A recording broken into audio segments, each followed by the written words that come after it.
Bismillahirrahmanirrahim. Assalamualaikum warahmatullahi wabarakatuh. Innal hamdalillah nahmaduhu ta'ala wa nasta'inuhu wa nastahdihi wa natubu ilayh wa na'udzu billahi min shururi anfusina wa min sayyiati a'malina. May yahdihillahu fala mudilla lahu wa may yudlil falan tajid lahu waliyyan mursyida. Asyhadu an la ilaha illallah wahdahu la syarika lah wa asyhadu anna Muhammadan abduhu wa rasuluh la nabiyya ba'dah. Hadirin jamaah ta'lim atau kajian kita yang semoga dirahmati oleh Allah Subhanahu wa taala. Alhamdulillah, pada kesempatan yang mulia ini kita masih diberi kesempatan untuk melanjutkan pembahasan kita dalam membahas hadis-hadis Rasulullah sallallahu alaihi wasallam di dalam kitab Riyadhus Shalihin, yaitu taman orang-orang yang saleh. Dan kita masih berada di dalam bab taubah atau bab yang membahas tentang taubat, di mana kita telah sampai kepada hadis selanjutnya, yaitu hadis yang ke-22. Wa an Abi Nujayd Imran ibn al-Husayn al-Khuzai radhiyallahu anhuma, dari sahabat yang mulia Imran bin Husain, semoga Allah Subhanahu wa taala meridainya. Anna imra'atan min Juhaina, suatu ketika ada seorang wanita dari suku Juhaina, atat an-nabiyya atau atat Nabiyallahi sallallahu alaihi wasallam wa hiya hubla min az-zina. Suatu ketika atau suatu hari seorang wanita dari suku Juhaina mendatangi Nabi sallallahu alaihi wasallam dalam keadaan dia sedang hamil dikarenakan perbuatan zina. Faqalat, kemudian wanita itu mengatakan kepada Rasulullah, "Ya Nabi Allah, wahai Nabi Allah, asabtu haddan fa'aqimhu alayya." Wahai Rasulullah, saya pantas untuk dihukum atas perbuatan saya, yaitu melakukan perbuatan zina. Maka saya meminta kepadamu untuk engkau menghukumku. Ya, terapkanlah hukuman sesuai dengan syariat atas perbuatan yang telah aku lakukan. Fada'a Nabiullah sallallahu alaihi wasallam waliyaha. Maka Rasulullah memanggil wali atau keluarga dari wanita ini.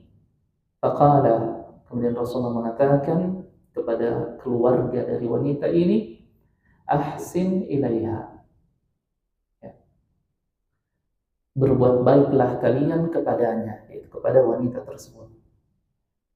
Fa idza wada'at fa'tini, nanti kalau selesai, ya sudah melahirkan, fa'tini, datanglah kalian atau datanglah engkau kepadaku. Fa'al, maka dilakukanlah apa yang diperintahkan oleh Rasulullah. Fa'amara biha Nabiyullahi fashukkat 'alaiha thiyabuha. Maka Nabi sallallahu alaihi wasallam pun memerintahkan. Ya, nanti kita sebutkan riwayat yang lain, ya. Nabi sallallahu alaihi wasallam, ya, setelah beberapa waktu lamanya, datanglah wanita itu setelah melahirkan.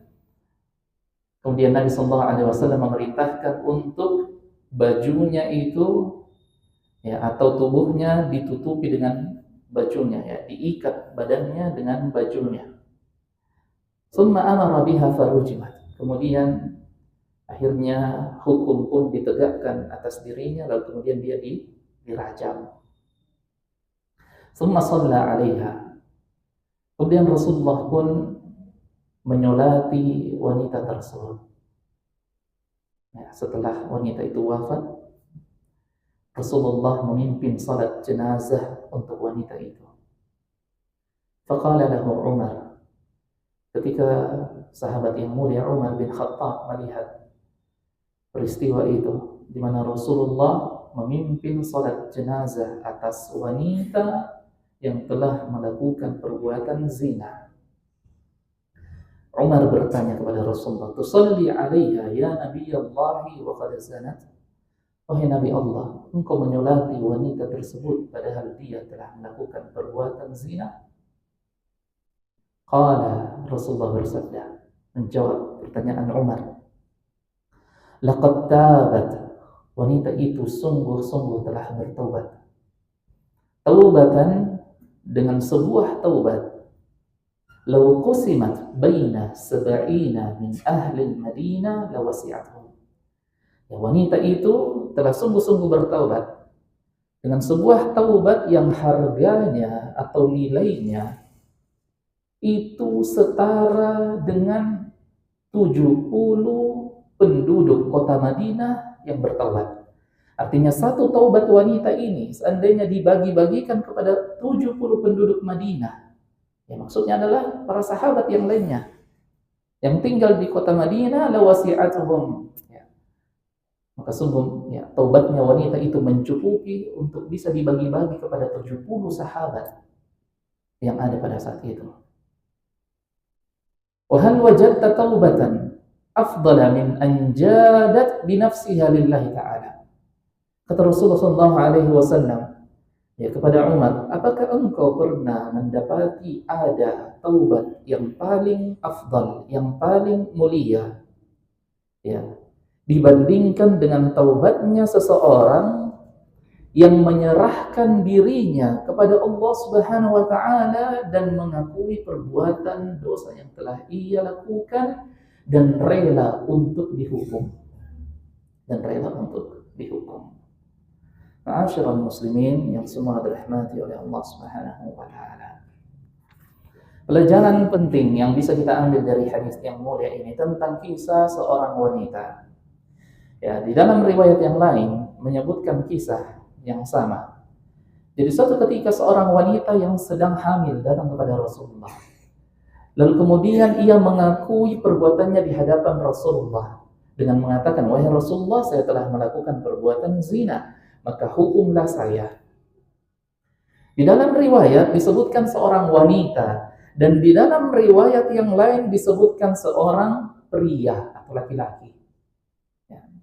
Jadi ada dua orang yang pernah mengaku kepada Rasulullah SAW bahwasanya mereka telah melakukan perbuatan tersebut. Salah satunya adalah wanita ini. Di dalam riwayat yang lain disebutkan wanita itu mengaku kepada Rasulullah, lalu kemudian Rasulullah memalingkan wajahnya, ya, lalu kemudian berkata kepada sahabat-sahabat yang ada di sekitar beliau pada saat itu, ya, apakah orang ini ada sesuatu ya pada akalnya? Ya, maksudnya apakah orang ini ya, ada kegilaannya? Ya, orang ini gila, ya, tidak normal pikirannya. Ya, karena dia datang mengaku, ya, membawa pengakuannya, ya, dan bukan dosa kecil, dosa besar. Yang konsekuensinya adalah jika sesuai dengan hukum syariat Islam, jika dia telah menikah, maka dia dirajam sampai meninggal. Jika dia belum menikah, maka dia harus diusir ke tempat yang sangat jauh dari kampung halamannya. Maka ketika Rasulullah ya memalingkan wajahnya, ya, orang ini pun datang kepada Rasulullah, mengakui lagi perbuatannya. Rasulullah memalingkan wajahnya, dia datang lagi. Sampai Rasulullah SAW pun mengatakan kepadanya, kalau begitu, ya engkau pulang dulu, lalu kemudian lahirkan dulu anakmu. Nanti setelah lahir anakmu datang kembali. Apakah itu terjadi? Itu terjadi. Ketika wanita itu diperintahkan untuk pulang, akhirnya dia pulang dan mengandung, lalu kemudian melahirkan anaknya. Lalu kemudian datang kepada Rasulullah dengan membawa anaknya. Ya. Seandainya wanita itu mau, ya, maka dia bisa melarikan diri. Ya. Dia bisa keluar dari Madinah, mencari tempat daerah yang lain, kemudian tinggal di daerah itu, lalu kemudian hilang. Ya sudah, selesai. Tapi dia datang kepada Rasulullah, membawa anaknya. Oh ya Rasulullah, saya sudah melahirkan anak saya. Maka hukumlah saya.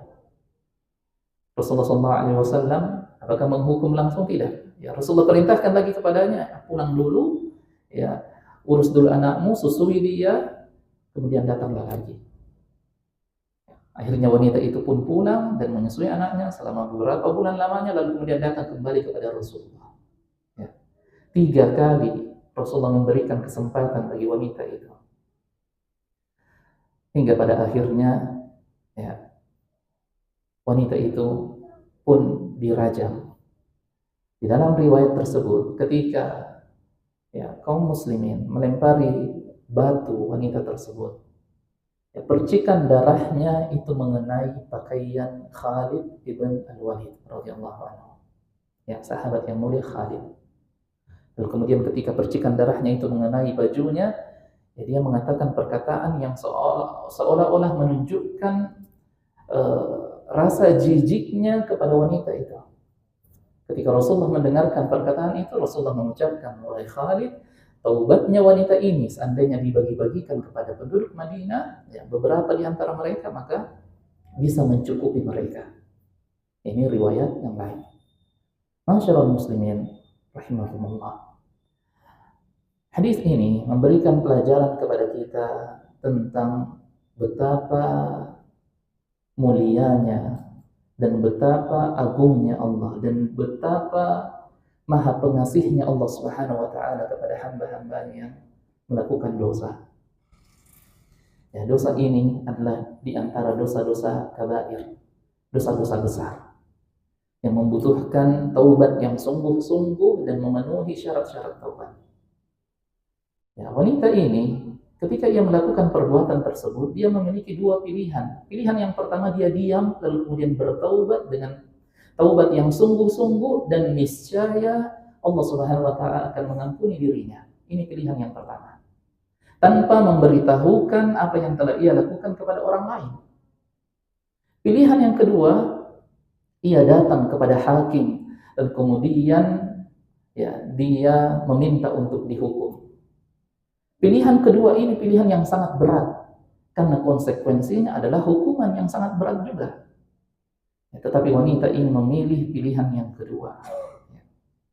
Dan tentunya kata para ulama, pilihan yang terbaik adalah pilihan yang pertama. Itu seseorang bertaubat, lalu kemudian dia tidak menceritakan apa yang telah ia lakukan dari dosa-dosa yang telah ia lakukan. Bahkan dia diperintahkan untuk bertaubat dan tidak datang kepada hakim untuk meminta dihukum atas perbuatannya. Sudah antara dia dengan Allah Subhanahu wa taala. Tetapi wanita ini memilih pilihan yang kedua. Dia meminta untuk dihukum. Maka datanglah ia kepada Nabi sallallahu alaihi wasallam. Di antara pelajaran yang penting yang bisa kita ambil dari hadis yang mulia ini, yaitu tentang hukum rajam. Hukum rajam ini secara zahirnya dia kejam. Seseorang ditanam setengah tubuhnya lalu kemudian dilempar batu. Kalau orang itu sudah menikah, jadi perbuatan zina hukumannya dalam Islam itu membedakan antara seseorang yang sudah menikah dan orang yang belum menikah. Orang yang sudah menikah ketika terjadi dalam perbuatan ini, maka hukumannya itu rajam.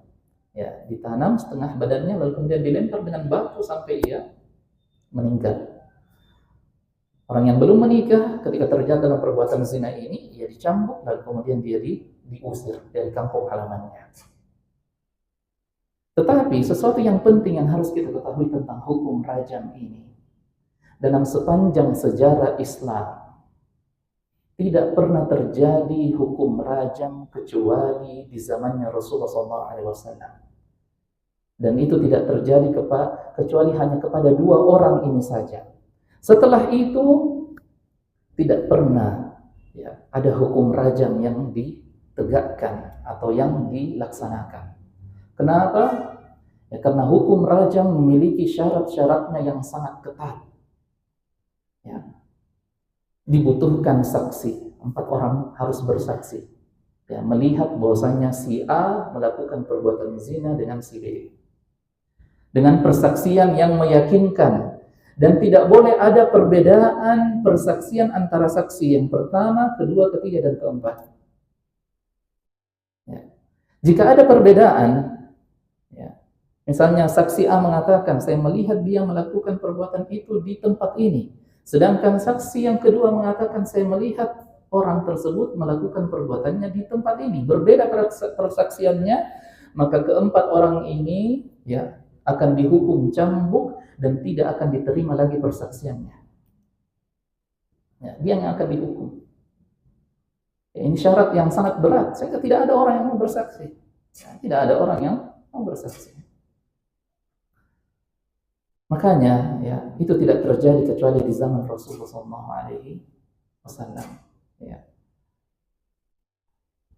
Kemudian di antara ya, syarat melakukan rajam juga ini adalah ketika ada seseorang yang dihukum rajam, ya, lalu kemudian dia berhasil ya mengeluarkan dirinya dari ya, lubang tersebut, lalu kemudian menyelamatkan dirinya dan berlari. Dalam hukum Islam, orang tersebut tidak boleh dikejar. Ya, tidak boleh dikejar. Ya, biarkan dia pergi, biarkan dia lari. Ya, ini khusus hukum rajam, ya, khusus hukum tentang rajam, ya, tentang rajam. Ataukah, ya, misalnya, ketika dia hendak dirajam, semenit sebelum dilakukannya eksekusi rajam itu, dia mengatakan bahwasanya saya tidak berzina, maka wajib bagi hakim untuk menerima apa yang diucapkan oleh orang tersebut. Ya. Tidak boleh hakim mengatakan tidak, kamu berbohong. Ya. Seperti itu. Ya. Jika orang itu datang kepada hakim dengan membuka rahasianya sendiri. Ya, tapi kembali pada syarat yang tadi, mendatangkan 4 saksi itu adalah sesuatu yang sulit. Ya, itu adalah sesuatu yang sulit. Dan orangnya datang sendiri, mengaku di depan hakim juga sesuatu yang sangat sulit. Ya, yang hanya bisa dilakukan oleh 2 orang ini, wanita ini dan lelaki yang satu lagi. Ya, dari suku Al-Ma'iz kalau tidak salah. Ya, sehingga ini membantah perkataannya orang-orang yang mengatakan bahwasanya hukum Islam itu adalah hukum yang kejam, ya, hukum yang kejam. Ma'asyiral muslimin yang semua dirahmati oleh Allah Subhanahu wa taala. Di antara pelajaran yang mulia yang bisa kita ambil dari hadis yang mulia ini juga adalah diperintahkannya bagi seorang mukmin untuk berusaha menutupi aib dari orang lain. Rasulullah SAW ketika beliau didatangi oleh wanita ini atau lelaki ini, beliau tidak langsung mengiyakan. Ya, ketika wanita itu datang, wahai Rasulullah, saya setelah berzina maka hukum saya. Ya, Rasulullah tidak langsung iyakan. Rasulullah tidak mengatakan iya, besok kamu dieksekusi. Ya, atau sebentar kamu dieksekusi, sudah selesai. Tidak. Rasulullah memberikan kepadanya kesempatan. Ya, kesempatan untuk berpikir dan untuk menarik kembali ucapannya, ya, jika ia ingin melakukannya. Ya, maka Rasulullah memerintahkan kepadanya, ya, kamu pulang dulu. Ya, betapa panjang waktu yang diberikan kepada orang itu, ya, berbulan-bulan lamanya, untuk ia bisa menarik ucapannya itu. Seandainya ia datang kepada Rasulullah lalu kemudian mengatakan, wahai Rasulullah, saya tidak berzina, sudah, hukumannya dibatalkan. Ya, hukumannya dibatalkan. Dan ini diantara ya, fikih tentang hukum rajam itu sendiri. Kemudian di antara pelajaran yang penting yang bisa kita ambil dari hadis yang mulia ini, ya, adalah tentang hadis Rasulullah SAW yang mengatakan kullu ummati mu'afa, bahwasanya setiap dari umatku ini, ya, setiap manusia dari umatku ini, dari kalangan kaum muslimin itu mu'afa, niscaya akan diampuni, dimaafkan oleh Allah atas kesalahan-kesalahan yang telah mereka lakukan. Ya, kecuali di saat mereka bertaubat. Illal mujahirin, kecuali golongan mujahir atau mujahirin. Ya. Siapa itu mujahirin? Kata para sahabat, qalu "Mal mujahirun?" Ya, mereka bertanya kepada Rasulullah, "Wahai Rasulullah, siapa itu mujahirun yang tidak diampuni dan dimaafkan kesalahan-kesalahannya mereka?" Qala, Rasulullah mengatakan, "Allazi yaf'alu dzamba." Ya, orang yang melakukan dosa, "Tsumma yasturuhu Allahu alaihi." Ya, bisa dia melakukan dosa, setelahnya Allah Subhanahu wa taala menutupi dosa-dosanya. Ya, tidak ada orang yang tahu tentang dosa yang telah dia lakukan. Tetapi tsumma yusbih, ketika datang waktu pagi hari, yatahaddatsu bihi, justru dia yang membongkar aibnya, dia yang membongkar kesalahannya. Dia yang membongkar kesalahannya. Maka kaidah di dalam bermuamalah dengan dosa adalah ketika seseorang telah melakukan dosa, yang harus ia lakukan adalah ia segera bertaubat dan beristighfar kepada Allah. Ya. Lalu kemudian setelahnya, ya, dia tidak berbangga. Maksud dari mujahir ini adalah yaitu dia berbangga dengan dosa yang telah ia lakukan.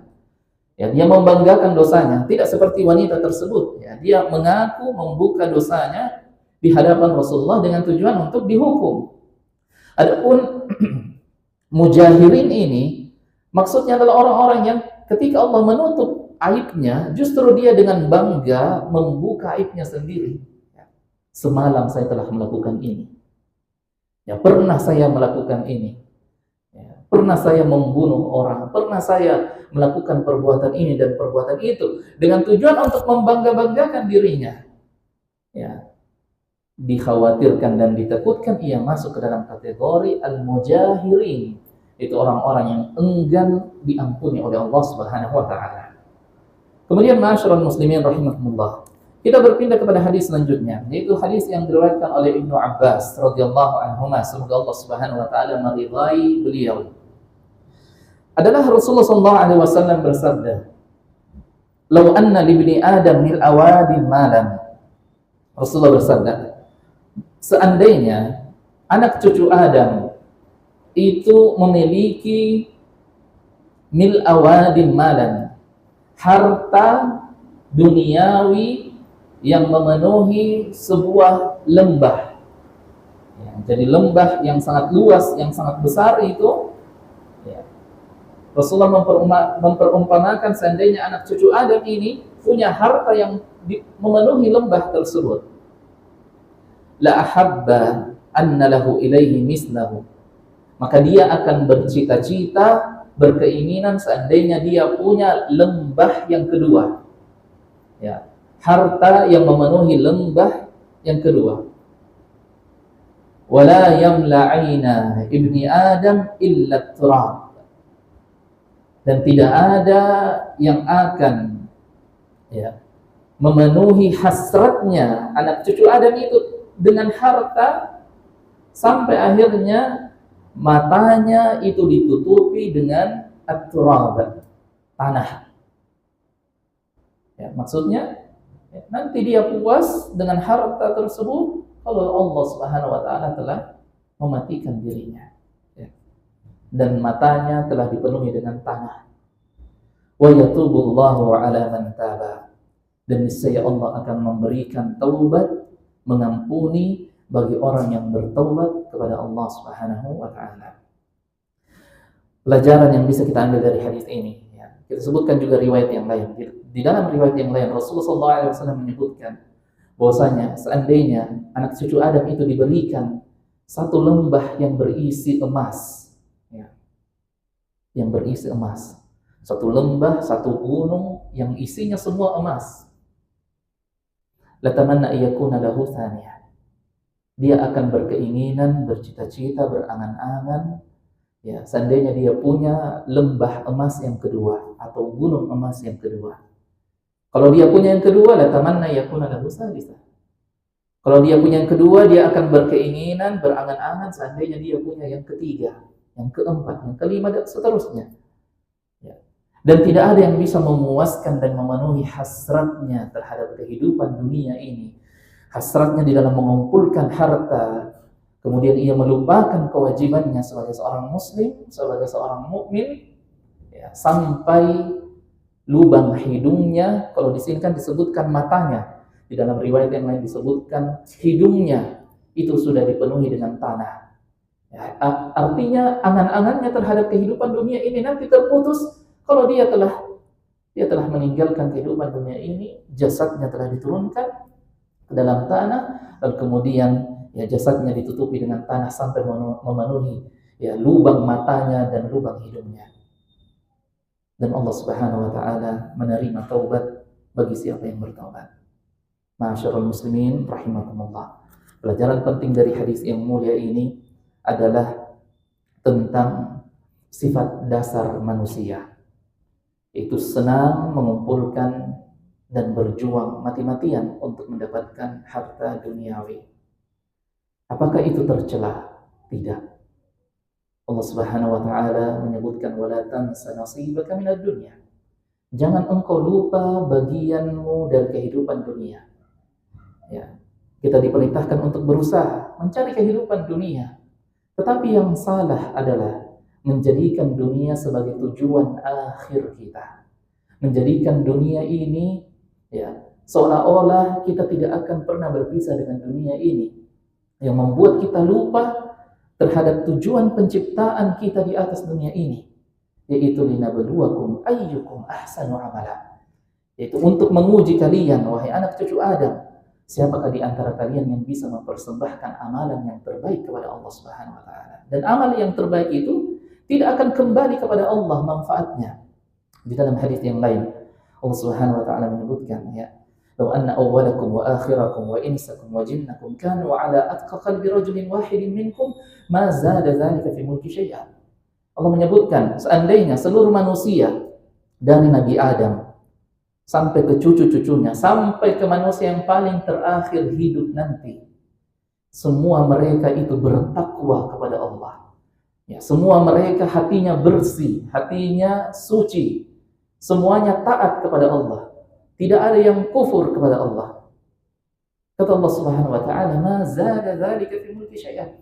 Ketakwaan mereka, ketaatan mereka itu tidak menambah kekuasaan Allah Subhanahu wa taala sedikit pun.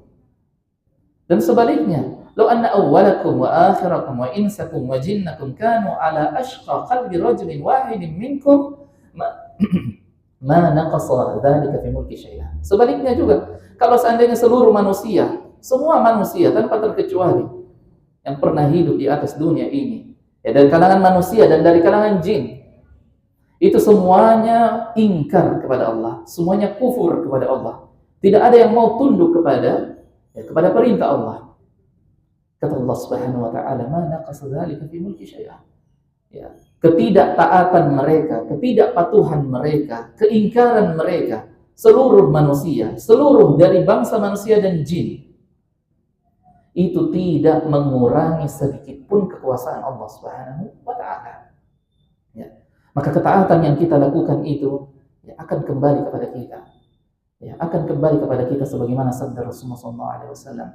Faman, ya di dalam hadis disebutkan bahwa innama hiya a'malukum. Ya, sesungguhnya amalan-amalan yang kalian lakukan itu adalah untuk kalian. Dan di akhirat kelak, faman wajada khairan falyahmadillah. Ya, ketika Allah membagi-bagikan buku catatan amalan setiap manusia, dan kemudian dia membuka buku catatan amalannya dan dia dapati di dalam buku catatan amalannya itu kebaikan-kebaikan, falyahmadillah. Hendaknya ia memuji Allah Subhanahu wa taala dan bersyukur kepada Allah. Faman wajada ghaira dzalik fala yalumanna ila nafsah. Dan barang siapa yang mendapati selain dari itu, ya ternyata di buku catatan amalannya hanya ada keburukan-keburukan atau bahkan keburukannya jauh lebih banyak dibandingkan dengan kebaikannya. Kata Allah Subhanahu wa taala, "Fala yalumanna illa nafsah." Tidak ada sesuatu yang bisa dia cela kecuali dirinya sendiri. Ya, Allah memberikan kepadanya kesempatan. Ya. Maka kehidupan dunia ini hanyalah jembatan. Sebagaimana sabda Rasulullah SAW, "Innama masali wa masalid dunya, innama masali wa masalid dunya." Sesungguhnya permisalan diriku, kata Rasulullah, dengan kehidupan dunia ini, kamasali rajulin istadhalla tahta syajaratin, seperti permisalan seseorang yang melewati sebuah jalan dengan perjalanan yang panjang, kemudian ia melewati sebuah jalan, istadhalla tahta syajarah, ia merasakan keletihan, ya capek, lelah, kemudian ia mendapati sebuah pohon, kemudian dia bernaung, berlindung, beristirahat di bawah naungan pohon tersebut dalam waktu sejenak. Tsumma tarakaha. Kemudian setelah dia beristirahat di bawah pohon itu, ia meninggalkan pohon tersebut lalu ia melanjutkan perjalanannya, ya. Kata Rasulullah, kun fid dunya ka'annaka gharibun aw 'abir sabili. Jadilah engkau di dunia ini seperti seorang yang terasing, ya, seorang yang melakukan perantauan. Ya, ketika kita meninggalkan kampung halaman kita menuju kepada kampung halaman orang lain, ya, seperti itulah seharusnya kita bermuamalah atau berhubungan dengan dunia ini.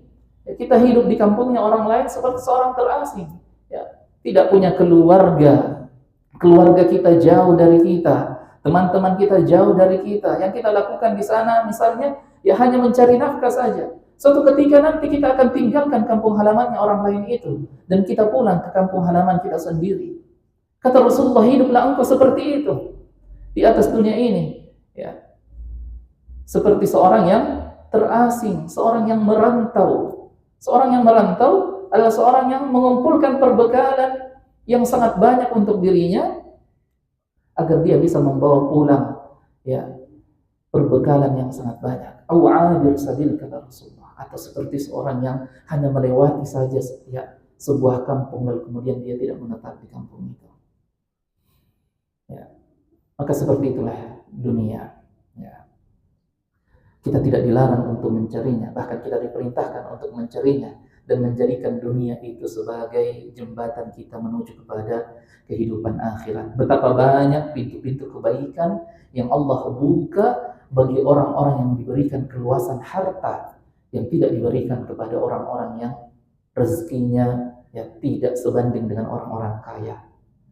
Ya, orang-orang kaya begitu banyak kebaikan yang bisa mereka lakukan. Makanya satu ketika sahabat-sahabat dari kalangan, ya, bawah, kalangan yang tidak memiliki harta yang banyak, itu pernah datang kepada Rasulullah mengeluhkan kepada Rasulullah. Ya, dalam sebuah hadis, "Dzahaba ahlul dusuri bil ujuri wad darajatil ula." Ya, sahabat-sahabat yang lemah ini dari kalangan budak itu datang kepada Rasulullah mengeluhkan, "Wahai Rasulullah, ya, orang-orang yang punya harta yang banyak itu telah pergi meninggalkan kami dengan pahala yang sangat banyak. Begitu banyak amalan yang telah mereka lakukan yang tidak sanggup kami lakukan karena harta yang mereka miliki. Mereka telah mencapai derajat yang sangat tinggi. Apakah ada amalan yang bisa kami lakukan untuk kami mengalahkan mereka?" Maka kata Rasulullah SAW, "Tusabbihuna fi kulli duburi salatikum wa tukabbiruna wa tahmaduna Allah." Ya ada, yaitu kalian bertakbir, kalian bertahmid, kalian mengucapkan Allahu Akbar, Subhanallah, Alhamdulillah di setiap kalian selesai melaksanakan salat. Niscaya kalian akan mengalahkan mereka. Maka akhirnya sahabat ini pulang, ya, sahabat-sahabat ini pulang dengan membawa nasihat Rasulullah itu lalu kemudian mereka amalkan. Ya, dan mereka bahagia dengan amalan tersebut, mereka bisa mengalahkan sahabat-sahabat yang punya harta yang banyak. Tetapi ternyata apa yang dilakukan oleh sahabat-sahabat itu terdengar, ya, di kalangan sahabat-sahabat yang kaya raya. Ya. Lantas mereka pun juga mengamalkan nasihat Rasulullah itu. Ya. Mereka berzikir kepada Allah setelah selesai sholat. Ya. Akhirnya sahabat-sahabat yang lemah ini, ya, dari kalangan budak ini tahu, ya, kalau begitu berarti kita dikalah lagi. Ya. Orang-orang kaya melakukan apa yang kita lakukan.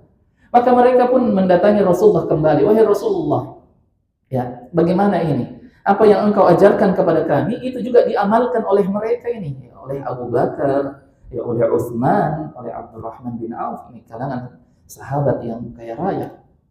Ya. Maka kata mereka, ya, adakah amalan yang bisa kami lakukan lagi, ya, supaya kami bisa melampaui mereka? Ya, kata Rasulullah SAW, "Dzalika fadlullah yu'tihi man yasha." Ya, tidak ada lagi. Itu keutamaan yang Allah Subhanahu wa taala berikan kepada hamba-hamba yang Ia kehendaki. Sudah, ya. Bertakwalah kepada Allah, beramallah ya, kepada Allah Subhanahu wa taala. Ya. Ma'asyiral muslimin rahimakumullah. Yang tercela adalah menjadikan dunia sebagai tujuan utama. Dan itulah yang tercela di dalam hadis ini. Ya, seorang anak cucu Adam diberikan harta. Ya, dia berangan-angan lagi seandainya dia punya harta yang kedua, diberikan lagi. Ya, padahal ini harta satu lembah emas. Ya, itu mungkin tidak habis sampai ya 7 keturunan, 14 keturunan. Ya, satu lembah emas, satu gunung ya. Seperti Freeport misalnya di Papua. Ya, tapi dengan banyaknya itu tidak membuat dia puas. Dia berkeinginan punya yang kedua, ketiga, keempat, sampai seterusnya. Yang akan menghentikan kepuasannya dan angan-angan panjangnya itu hanyalah kematian. Makanya Rasulullah SAW diwasiatkan oleh Jibril alaihissalam, ya Muhammad, ish ma syi'ta, ahbib man syi'ta, atau ahbib ma syi'ta, wa'mal ma syi'ta. Wahai Muhammad, hiduplah engkau, silahkan. Wahai Muhammad, cintailah engkau apa yang ingin engkau cintai. Tetapi Jibril mengatakan, wahai Muhammad, beramallah engkau, karena sesungguhnya amalanmu itu akan didatangkan balasannya dari sisi Allah Subhanahu wa taala. Kalau ia kebaikan, maka Allah mendatangkan kebaikan. Kalau ia keburukan, maka Allah akan membalas keburukan tersebut. Dan Allah Subhanahu wa taala tidak pernah zalim kepada hamba-hambanya. Ya, kepada hamba-hambanya. Maka itu yang tercela. Tetapi kata Rasulullah, barang siapa yang bertaubat dari angan-angan panjang tersebut, ya, bertahun-tahun ia bekerja, lalu kemudian melupakan kewajibannya. Jika seandainya suatu hari nanti dia merasakan ya tentang dosa tersebut, dosa mengejar dunia dan melupakan kewajiban, lalu kemudian ia ingin bertaubat kepada Allah Subhanahu wa taala, pintu taubat yang Allah siapkan itu terbuka lebar dan silahkan ia bertaubat. Karena Rasulullah menyebutkan wa yatubullahu ala man taba. Dan niscaya Allah Subhanahu wa taala akan memberikan ampunan kepada siapa yang meminta ampun ya dari perbuatannya.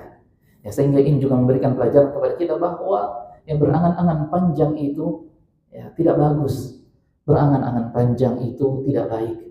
Ya, dia akan membuat kita lupa dengan tujuan kita menjadi seorang hamba yang baik. Kemudian kita berpindah kepada hadis selanjutnya. Hadis yang diriwayatkan oleh Abu Hurairah radhiyallahu anhu. Beliau mengatakan Rasulullah SAW bersabda, "Yadhhakullahu subhanahu wa ta'ala." Allah Subhanahu wa ta'ala tertawa ila rajulain, kepada dua orang. Yaqtulu ahaduhuma al-akhar. Kepada dua orang Allah Subhanahu wa ta'ala tertawa. Apa yang terjadi kepada dua orang itu? Yaqtulu ahaduhuma al-akhar. Yadkhulanil jannah. Salah seorang di antara mereka itu membunuh yang satunya, ya, si A dan si B. Si A membunuh si B. Tetapi kedua-duanya masuk ke dalam surga. Ya, yadkhulanil jannah. Ya, pada akhirnya dua orang ini, si pembunuh dan yang dibunuh itu dimasukkan ke dalam surga. Bagaimana itu? Yuqatilu hadza fi sabilillah fayuqtal. Orang yang terbunuh ini adalah orang yang sedang berjuang di jalan Allah. Ya. Lalu kemudian dia bertemu dengan pasukan musuh, lalu kemudian dia terbunuh. Fayuqtal. Maka status orang ini adalah syahid. Ya. Dan ia dijamin oleh Allah masuk ke dalam surga. Bahkan dalam sebuah hadis disebutkan ketika seseorang yang berjuang di jalan Allah, berperang di jalan Allah, membela agama Allah Subhanahu wa taala. Dalam peperangan ia bertemu dengan pasukan musuh, dan kemudian ia terbunuh. Maka sebelum tetesan darahnya itu menyentuh tanah, Allah telah mengampuni segala dosanya. Dan dia di akhirat kelak akan diberikan kesempatan oleh Allah untuk memberikan syafaat, pertolongan kepada 70 orang dari keluarganya untuk masuk ke dalam surga tanpa dihisab dan tanpa diazab. Begitu mulianya. Ya. Olehnya Allah Subhanahu wa taala menyebutkan wala tahsabanna allazina qutilu fi sabilillahi amwata bal ahya'un 'inda rabbihim yurzaqun. Jangan kalian mengira orang-orang yang berjuang di jalan Allah Subhanahu wa taala ketika mereka itu wafat, ketika mereka itu menemui ajal mereka di medan pertempuran, itu mereka mati dengan sia-sia seperti itu tanpa ada harganya. Kata Allah, jangan kalian mengira seperti itu. Bal ahya, bahkan mereka itu hidup. Di mana mereka hidup? Di sisi Allah Subhanahu wa taala, dan mereka senantiasa diberikan rezeki di sisi Allah Subhanahu wa taala. Kehidupan mereka adalah kehidupan yang dekat dengan Allah Subhanahu wa taala. Maka dua orang ini pun terbunuh. Yang satunya terbunuh ya oleh yang satunya lagi. Ya. Dan yang terbunuh ini statusnya adalah syahid dan niscaya masuk ke dalam surga. Bagaimana orang yang kedua? Kata Rasulullah, "Tsumma yatubullahu 'alal qatil fayuslim fayustashhad." Adapun yang membunuh ini, yang tadinya dia berada di dalam barisan musuh agama Allah, ini akhirnya bertaubat kepada Allah Subhanahu wa taala. Ya, dia bertaubat, fayuslim, dan dia pun masuk ke dalam Islam, menyerahkan dirinya kepada Allah. Fayustashhad, dan orang ini pun juga ikut di dalam peperangan, di dalam membela agama Allah Subhanahu wa taala. Lalu kemudian dia terbunuh pada peperangan tersebut. Fayustashhad. Ya, akhirnya juga dia mendapatkan gelar syahid, dan dia pun masuk ke dalam surga. Ini kisah dua orang tersebut. Olehnya Rasulullah SAW menyebutkan Allah Subhanahu wa taala tertawa atas peristiwa yang terjadi di antara kedua orang itu. Ma'asyiral muslimin rahimakumullah. Pelajaran apa yang bisa kita ambil dari hadis yang mulia ini? Yaitu tentang firman Allah Subhanahu wa taala yang mengingatkan kita, firman Allah, "Walladzina la yad'una ma'allahi ilahan akhar." Orang-orang yang tidak menyekutukan Allah. "Wa la yaqtuluna an-nafsa allati harramallahu illa bil haqq."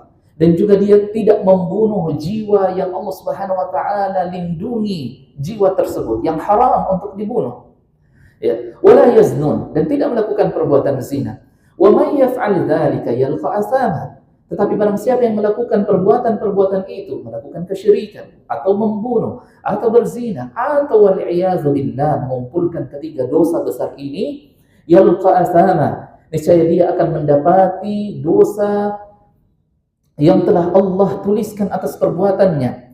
Yudha'af lahul 'adzab.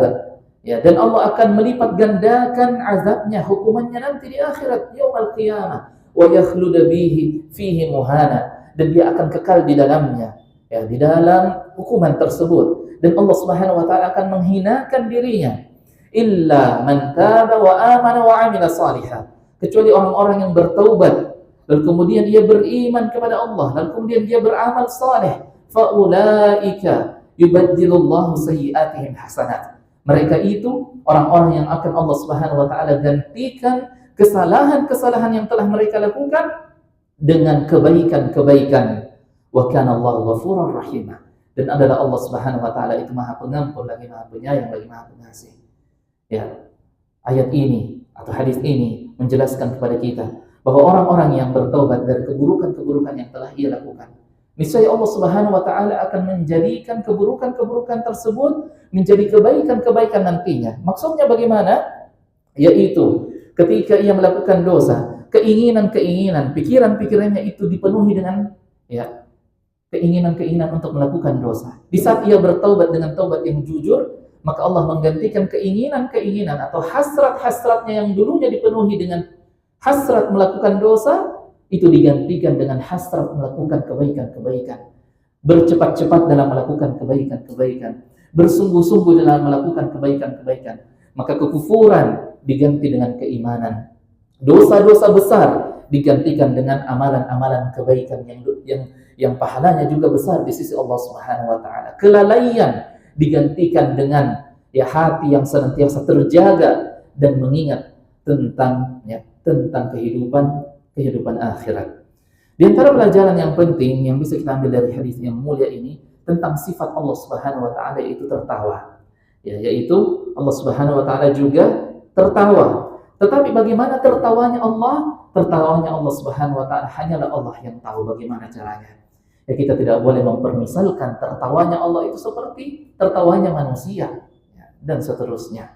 Yang wajib adalah kita meyakini bahwasanya Allah Subhanahu wa taala itu tertawa. Tetapi bagaimana caranya? Wallahu a'lam. Hanyalah Allah Subhanahu wa taala yang mengetahuinya. Dan Rasulullah pun juga tidak menjelaskan bagaimana tertawanya Allah Subhanahu wa taala. Adapun tertawanya Rasulullah, ya Rasulullah disebutkan bahwa wa kana dhahikun nabi wa ma kana dhahikun nabi illa tabassuma. Dalam hadis sahabat menyebutkan, dan tidaklah Rasulullah itu tertawa kecuali tertawanya beliau itu adalah hanya senyuman saja. Ya. Sampai suatu ketika Rasulullah tertawa dengan tertawa yang cukup lebar, yang terlihat hanyalah gigi gerahamnya saja. Ya. Lebih dari itu tidak. Ya, lebih dari itu tidak, tertawa dengan terbahak-bahak dengan suara yang sangat besar, ya pun tidak dianjurkan. Ya, hendaknya suatu orang itu ketika dia mendapati sesuatu yang lucu, ya dia tidak tertawa dengan tertawa yang sangat besar. Ya, dia berusaha untuk bagaimana mensederhanakan tertawanya. Ya, apalagi jika seandainya tertawanya itu adalah tertawa karena dia mendengarkan sesuatu yang mencela orang lainnya, ini tidak boleh kita menertawakan hal seperti itu. Ya. Di antara pelajaran yang penting bisa kita ambil dari hadis yang mulia ini juga adalah tentang keutamaan seseorang yang berjihad di jalan Allah, lalu kemudian dia mati syahid di jalan perjuangan, mempertahankan keimanan dan mempertahankan agama Allah Subhanahu wa taala. Di antara pelajaran penting dari hadis yang mulia ini juga adalah tentang taubat, karena kita membahas tentang hadis-hadis taubat, yaitu Allah mengampuni dosa seseorang selama dia masih memiliki kesempatan untuk bertaubat, dan kemudian dia bertaubat, maka sebesar apapun dosanya, niscaya Allah Subhanahu wa taala akan mengampuninya. Seperti orang tadi, pada awalnya dia berada di barisan orang-orang yang kafir, yang memerangi orang-orang muslim dan bisa membunuh orang muslim. Ini dosa yang sangat besar. Lalu kemudian setelahnya Allah Subhanahu wa taala memberikan hidayah kepadanya. Lalu kemudian dia bertobat, lalu kemudian ia masuk ke dalam Islam. Maka Islamnya itu, kata Rasulullah SAW, al-Islamu yajubbu ma qablah. Kalau ada orang yang hidupnya dipenuhi dosa, ketika dia masuk ke dalam Islam, sebelumnya dia non-muslim, lalu kemudian masuk ke dalam Islam, al-Islamu yajubbu ma qablah, kata Rasulullah. Islamnya itu menghapuskan seluruh dosa-dosa yang telah berlalu di dalam fase kehidupannya sebelum dia masuk ke dalam Islam. Dan ini keutamaan Islam. Ini salah satu di antara keutamaan Islam. Kemudian sebelum kita menutup pembahasan kita, kita masuk ke dalam bab yang baru, yaitu bab tentang kesabaran. Tetapi mungkin sebelum masuk waktu sholat, saya hanya ingin menyampaikan tentang muqaddimah, pembukaan tentang kesabaran.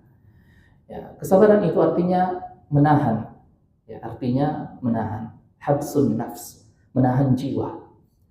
Dan kemudian Syekhul Islam Al-Harawi menyebutkan bahwasanya kesabaran itu, ini ada yang saya nukil perkataan beliau, bahwa kesabaran itu salas darajat, ada 3 tingkatannya. Tingkatan yang pertama adalah as-sabru 'anil ma'siyah. Itu menyabarkan diri kita dari kemaksiatan. Artinya menahan diri ini ketika ada panggilan kemaksiatan datang kepada kita. Ini derajat yang pertama. Kemudian derajat yang kedua adalah as-sabru 'ala ta'ah. Menyabarkan diri kita untuk senantiasa berada di atas ketaatan kepada Allah Subhanahu wa taala. Kemudian yang ketiga adalah as-sabru fil bala. Itu menyabarkan jiwa kita ketika kita diberikan ujian.